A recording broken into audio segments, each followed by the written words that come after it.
He aha te raru, what's wrong?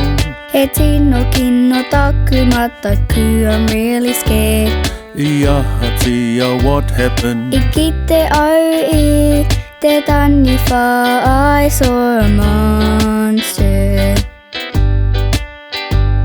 E hika, oh my goodness, he pono to kōrero. Are you sure? Aira, yes, he pono. It's true, he tika I did.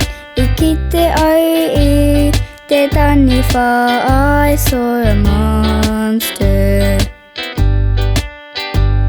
Whakatu mai ki ahau, show me. He tino wiri, it's too scary. Kei he tēnei taniwha, where is this monster? Kei roto I te moemanga in the bedroom.